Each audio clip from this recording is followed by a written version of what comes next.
Hello and welcome to the Huddersfield Town Preview Show in association with Sportsbroker. I'm pleased today to be joined by Club Ambassador Michael Hefele and Jack Collins of Ranks FC. How are you two both doing this afternoon? Very good. Thank you very much. Yeah, not too bad. Thank you, mate. Excellent. Nobody can tell that's the second time we've done that because Sammy used to our video editor messed up the first time. I'm going to make sure that's in the record and he's not edited that out. Jack, you're a Fulham fan as well as doing all the stuff for Ranks. You must be delighted with how your season's going. Yeah, I don't think you're going to find too many Fulham fans that are going to complain, one being top of the tree, but also just the way that Fulham are playing at the moment. And obviously we've had some massive victories over the course of this season. I think, mostly for everyone, it's just the way that Fulham are playing. We feel fluid, we feel attacking again. And under Scott Parker over the last 2 years, two relative success. So this isn't a negative or a drawback. It just felt like Fulham got a little bit turgid and, stuck in kind of low blocks and unable to really get any of our attacking players firing. Ultimately, this season, it feels like Marcus Silva's come in, taking the handbrake off.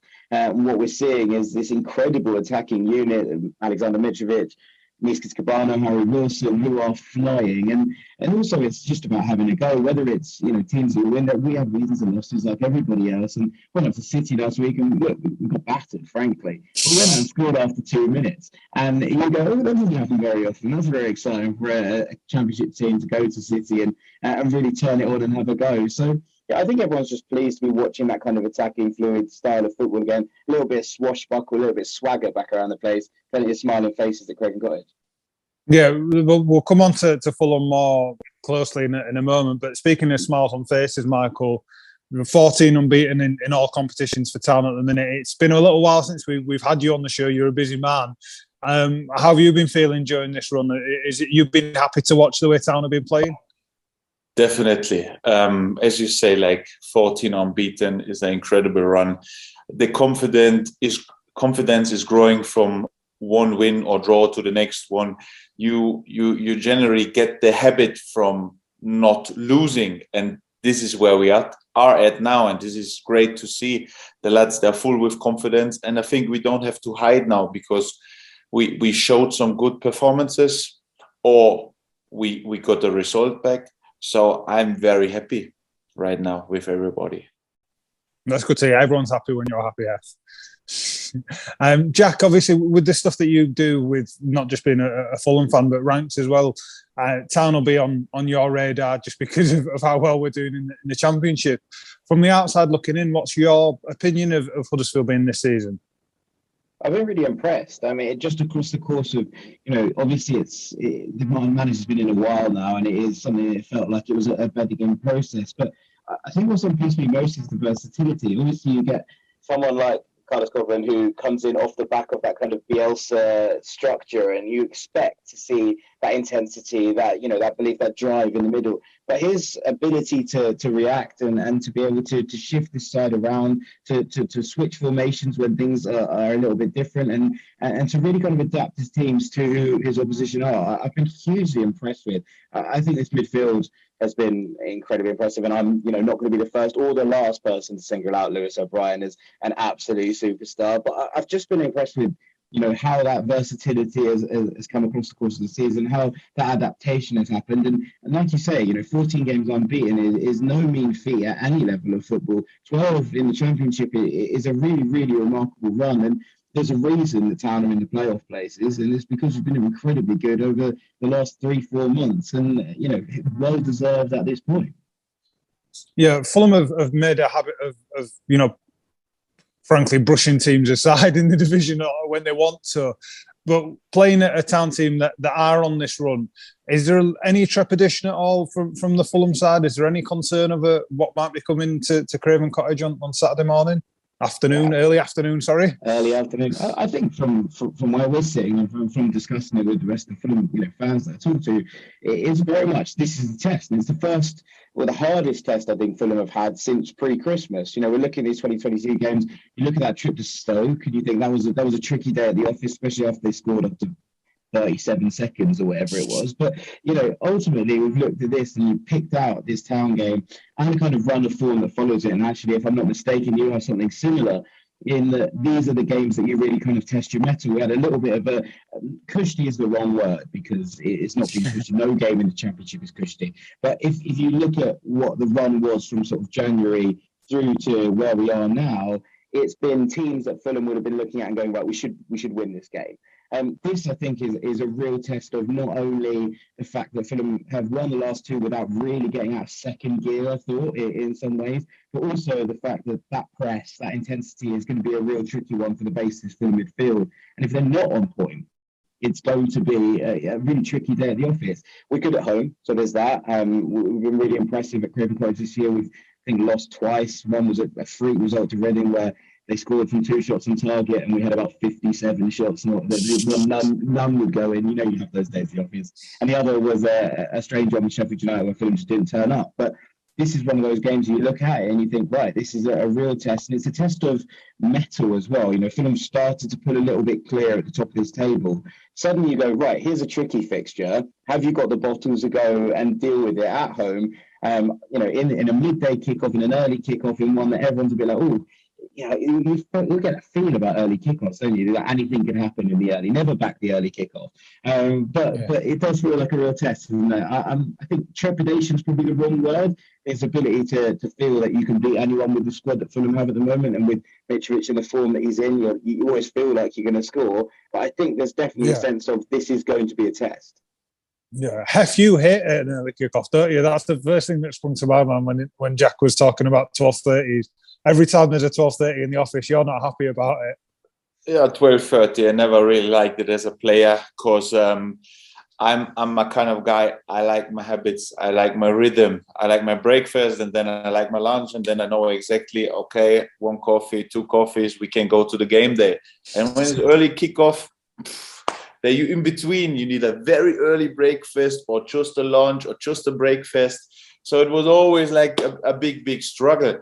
But it is what it is. Nothing to complain. It's a big game. Obviously, biggest stage is live on the TV, so everybody can see such a nice game. You know, Fulham obviously, like you told us, Jack, you got an unbelievable squad there. You have a good run. You have a lot of quality there. So probably you will be a little bit the favorite, definitely. But you should be as well the favorite, as you spend a lot of money, I would say. So if you're not the favorite, then you do something wrong down there. So it will be good to see, because like it is a real test as well for both sides. Can Fulham beat us? Can they break our lines? We are very compact, very tricky with the formations and everything. We can adapt. Carlos is doing an amazing job. So I'm looking really forward to see how good is Huddersfield Town, how good are the Terriers, and how good is really Fulham. What can they do on this day? And as well, these little things, 12:30 kickoff, maybe some players don't like it so much. Then it's like, on the day, it will be decided on the day who is in a better form, who is in a better mood. We will see. Obviously, we lost heavily to Fulham earlier this season at home, and their goal difference is ridiculous. They've scored so many goals. Mitrovic is going to break the record for goals scored in a single Championship season. How will the players be looking forward to this? Will they be looking forward to it, going to be able to prove themselves and perhaps surprise a few people, or will there be some nerves involved as well? Definitely, you can surprise people. You can step up. You can show what you really can do, against such a big team, obviously, away from home. But it's not easy. It's not easy. We've played there as well in our promotion season, got 2 times absolutely battered, lost like heavily. And I didn't even know what's going on, because we had no clue how we should deal with this situation, which is as well a learning curve for our team in general. But for the team right now, is a great test. Is a absolutely great test against the top of the table. You can show what you can do. Can we nick a point? Can we win it? Yeah, Jack, is there a sense at Fulham where, because you're top of the tree, like you say, because you've been playing so well, are teams coming and you know, almost like back when they were playing Fergie's Man United, wanting to prove a point, you know, raising themselves for the occasion? Or is there a sense that one or two teams are turning up going, oh, Fulham's a bit of a free hit, we'll change a few, we'll let them do what they're going to do and we'll worry about the next game afterwards? I think a lot of teams turn up at Craven Cottage looking for a point. And you know, you go, right, we'll get out with a point. That's a great result. And to be fair, I think you do that. You know, we have this exactly. I'm not using this as a negative, because when Fulham, when you go up to the Premier League and you're gone from being top of the tree to bottom of the tree, you have to readapt your expectations, especially when you travel away to the teams at the top of the table. So that's not a dig. It just is one of those things that you go where you go, okay, let's tuck in. There's 2 banks of 4, 5 and a 4 even, and just see if they can break us down. And you know, ultimately this season Fulham have been able to. We've found those breakthroughs time and time again. You know, the likes of Harry Wilson, Nico Williams has come in now as well to provide that depth. And I think what we're seeing is this side, and you know, the teams that have really caused Fulham problems at home, and the teams that have come and really had to go. You know, and I do think that that's an interesting, you know, dichotomy. And that, do you try and tuck in and hold for the point, or do you go at Fulham and potentially leave the gaps? And the answer, as usual with life, is probably somewhere in the middle. You know, you have to have the boldness to be able to cause problems and get people thinking about going backwards and trying to stop the fullback overloads, because they are coming. But if you tuck in too deeply and you do kind of, you know, let Fulham come at you, we will find a way through, because, you know, the passing range of this midfield of John Serri, of Tom Cairney, of Fabio Carvalho, who's been an absolute revelation across the course of this season, just will find gaps. They find, you know, spaces where they don't appear to be any. And I do think that's kind of the interesting one. But yeah, I don't think it's teams raise their game as such. You know, there's a difference between, you know, Man United, as you say, Fergie's Man United, and Fulham, who have bounced up and down from this division, you know, the last couple of years. And no one's looking at us going, this team are invincible. But I do think there's that sense that teams often come and try and sit in for the point. So be really intrigued. I have no doubt that I don't think Huddersfield are going to do that. I think you'll come and give us a game. And I think that it'll probably be for the best for 1, the neutral, and 2, for everybody's chances of actually watching a good spectacle. Carvalho is a player that you touched on. I wanted to ask you more about, because, as you say, he has been a revelation this season. There's been, you know, interesting, if we're to believe reports from you know, big Premier League sides. Oh, I mean, a deal was agreed, I tell you. The deal was agreed on that final day. It fell through at the end of it, but that's what happened. It did feel like that was going to happen to Liverpool at the time. But where is he come from? Has it taken Fulham fans by surprise, or has it been somebody that's been on the radar of your first team for a number of years? We often have a singular gem coming through the academy. You know, Ryan Sessegnon came through and he was touted as the player coming through the academy. And Fabio was really the next one that came through. And we saw at the end of last season, he got a couple of minutes in the Premier League towards the end. He scored against Southampton in the Premier League. So I know he was on the fringes. I think what maybe took some people by surprise was the fact that Marco Silva came in and said, right, I'm willing to build my team around an 18-year-old. I mean, I'm willing to build the team around a player that is this good in the pocket that I'm going to play a 4-2-3-1 and have a 10 in order to accommodate him. I'm going to shift captain Tom Cairney back into a deeper role in order to accommodate Fabio Carvalho. I think that's maybe what took people by surprise. But his intricate footwork, his ability to body swerve, his change of direction is remarkable. And in a way that I love Ryan Sessegnon, I absolutely think he's a wonderful footballer. And what he did in the Championship that year for Fulham was nothing short of spectacular. But Ryan was one of those players who tended to arrive at the right time, and we wouldn't be able to pick him up because he ghosted into the box. Fabio does it all himself. He'll pick the ball up on the halfway line, shimmy through 3 players and score. He does feel like that kind of talent. And for a small lad, you know, at 18 years old, who's very slender, he's not afraid to chuck himself about either. He has that kind of tenacity and that intensity to his game. And I think that's what makes him an incredibly special talent. Yeah, we saw that for ourselves when he played at the Johnson Stadium earlier this season. Fulham have got a couple of really bright attacking players, not just Carvalho, but Mitrovic as well. As a centre-back, what would be your plan to face them? Knowing you, would it slightly cheeky early smash into the back of Mitrovic might have been the way Hefele dealt with it? Let him know you're there? Definitely. Some niggas on the start to try to go into their head that they know they don't have an easy time now here at the John Smith or at the game in general, because they just want to play nice football. They want to score goals. I think Mitrovic, when you're in his ear, he can be very emotional as well. So you could look at this aspect of the football game. But apart from this, you can't just defend in 1v1, these kind of players. You need it as a unit. There are always 2-3 players. The whole team has to defend together. Then you can take them out of the game. And as long as you can defend them well and they don't score and they don't have good actions, maybe they get frustrated, this kind of players. They get them frustrated because like normally everything should go their way. And if it's not going their way, they're little children, for example, and then they say oh, okay, let's do it. So we have to work to this situation that they lose the joy, if this makes sense for you. But this is obviously very hard because they are outstanding players. But this is the only possibility, to work together as a team, to really defend on them hard, fair, but that they have zero joy in the game. And then I think is a big possibility that they will lose the fun of the game. Yeah, no, that makes sense. Jack, one thing that's actually stood out for Mitrovic, I know Hef's touched on his temperament a little bit there.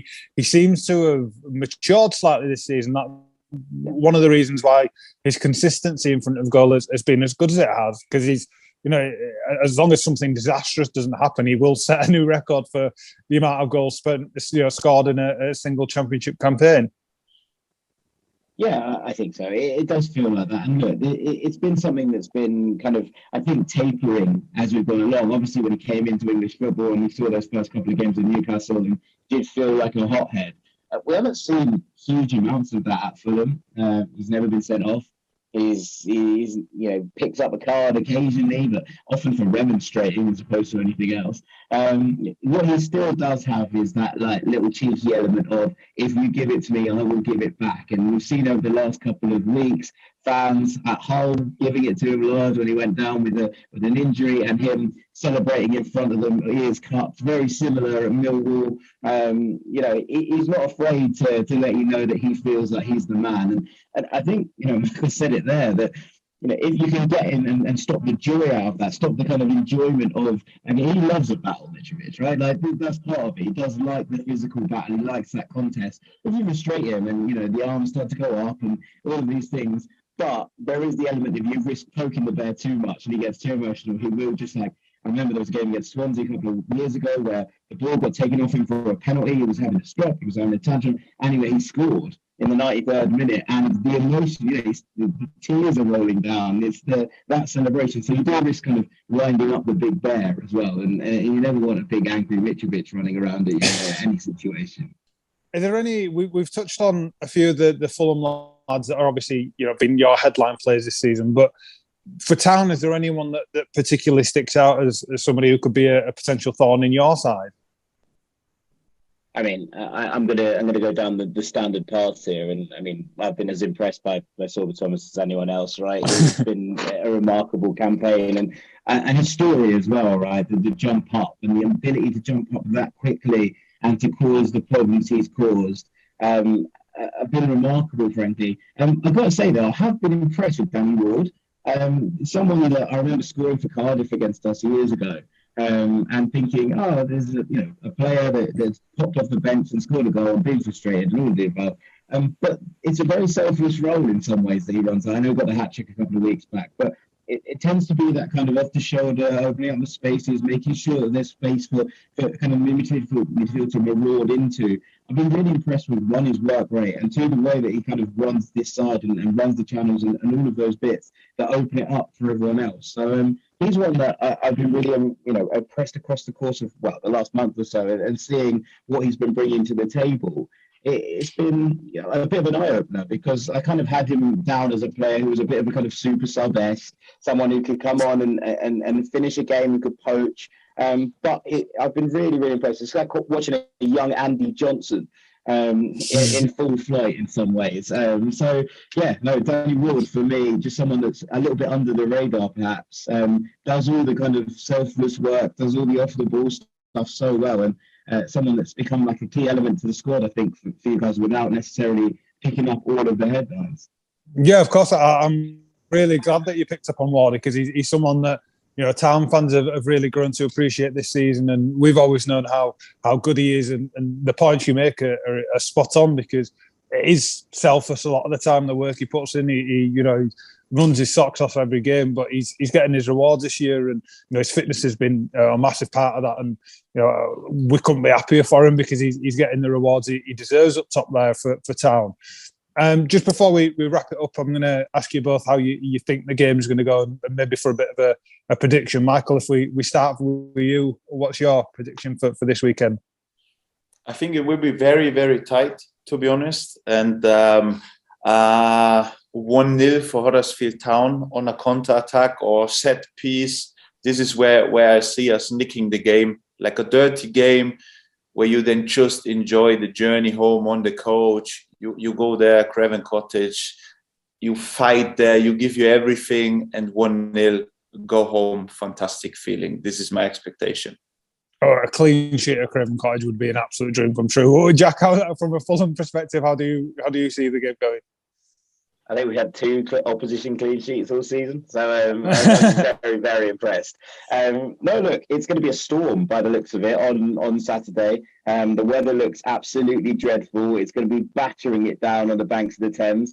I don't think it's going to be a particularly pleasant encounter. I'm going to go through on Fulham, but I think it's going to be tighter than that scoreline suggests. I reckon that third is on the break at 2-1 when you're pushing for an equaliser late on. I don't think that second goal is coming till sort of the 81st minute. I think it's going to be really, really tight, really grim, but I'm going to go with Fulham having the danger on the break off the bench. So I'm going to go 3-1. I preferred Hef's version of events, I'm not going to lie, Jack. Me But too. that's fine. Thank you very much. Seems very reasonable. I am slightly biased with a giant terrier behind me, but that's a conversation for another day. Thank you both for your time this afternoon. Hopefully it's a great game on Saturday, and thanks as ever to Sportsbroker for sponsoring the show. Jack, if people want to see more of you, obviously they can go on to Ranks FC and follow you lads chatting about football across the continent. Yeah, absolutely. Love it. Ranks FC podcast on YouTube or on your Spotify or iTunes or whatever. We'd love to have you on board. Perfect. And Hef, we've got a £5 ticket off the next Wednesday against Cardiff at home as well. So we want to see John Smith as full as possible, don't we? As many terriers as possible. So bring everybody. That's how we're going to end the show. Thank you very much, and we'll speak to you soon.